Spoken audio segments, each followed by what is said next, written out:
Avant, dans l'ancien système, c'était un peu compliqué de pouvoir toucher les communautés parce qu'on n'avait pas de véritable partenariat avec les radios de proximité. On en a environ 200 radios de proximité en Côte d'Ivoire et c'était quand même compliqué de les toucher tous parce qu'il fallait à notre niveau avoir un gros budget pour pouvoir réunir tout un chacun.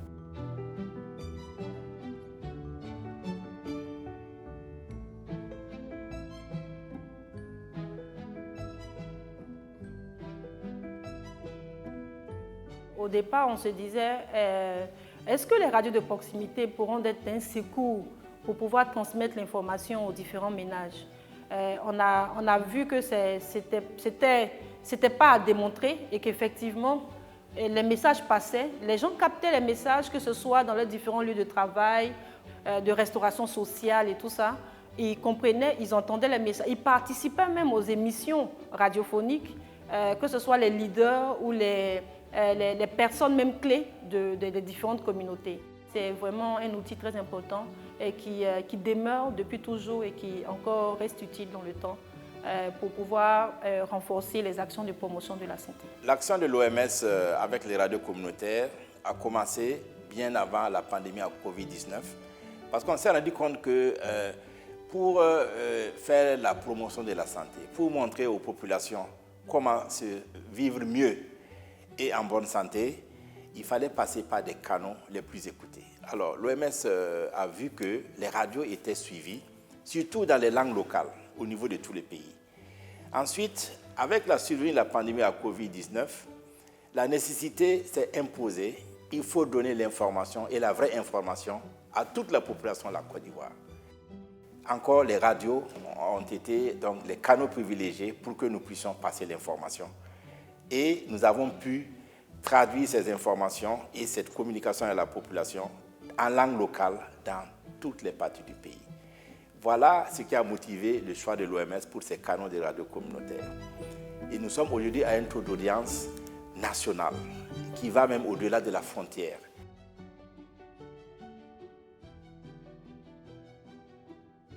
En tant que journaliste, nous arrivons à donner de bonnes informations avec des sources vraiment crédibles, des informations qui protègent la santé de nos auditrices et de nos auditeurs. Grâce à l'OMS, j'ai eu un dictaphone, un gros dictaphone d'ailleurs, et un ordinateur. Et donc l'OMS nous aide véritablement, l'OMS nous appuie et c'est un appui vraiment sans faille et continuel.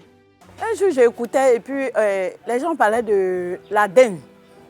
Moi, quand on dit dengue, là, je pensais à quelqu'un qui n'est pas normal.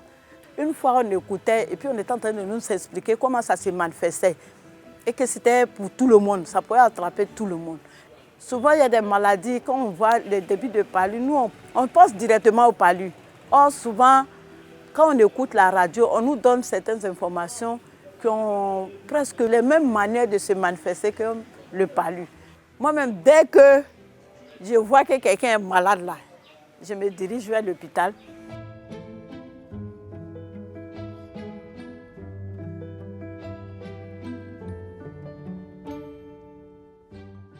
Il faut dire qu'au niveau de la communication, traditionnellement, nous utilisons la communication publique pour toucher les communautés.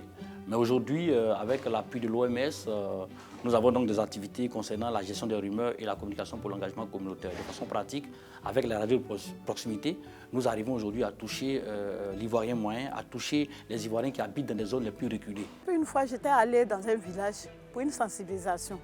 Et quand on arrivait dans le village, il y a un vieux qui avait sa radio.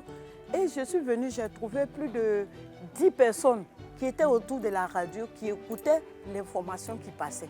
L'information sur la vaccination et autres. Dans les villages, les gens refusent de vacciner parce que quand ils vaccinent, l'enfant tombe malade. Donc, ils étaient en train de donner les informations sur ces gens de maladies. Vraiment, ça m'a ému. C'est un village reculé. Parce que là-bas, même une fois qu'il y a la saison pluvieuse, ils sont coupés du monde parce qu'il n'y a plus de route pour pouvoir accéder au village.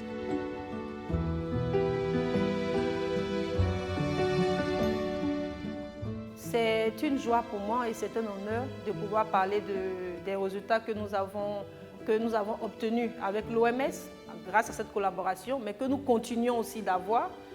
Bien entendu, c'est une collaboration naturelle et l'OMS nous a très bien aidés et continuent d'ailleurs de nous soutenir. Il faut dire qu'avec la collaboration avec l'OMS, tout ça a été facilité, surtout avec la plateforme Radio Santé qui nous a permis de pouvoir collaborer avec les radios de proximité. Nous avons donc effectué des missions avec l'OMS dans les différentes régions du pays. On a pu parler avec les producteurs de ces émissions santé-là. Et aujourd'hui, quand on a une situation de crise, quand on a la possibilité de pouvoir communiquer, ça devient plus facile avec la plateforme Radio Santé de l'OMS. Tout cela fait en sorte que non seulement ils ont tous les moyens et toute l'information pour préserver et rester en bonne santé, parce que vous savez que la santé, ce n'est pas seulement l'absence de maladie, c'est le bien-être physique, mental et intellectuel. Et ces radios nous permettent de garantir à cette population le bien-être physique, mental et intellectuel. Avec ces radios, l'OMS est vraiment fier de donner les vrais rudiments à la population pour préserver leur santé et les garder en bonne santé pour le développement de la Côte d'Ivoire.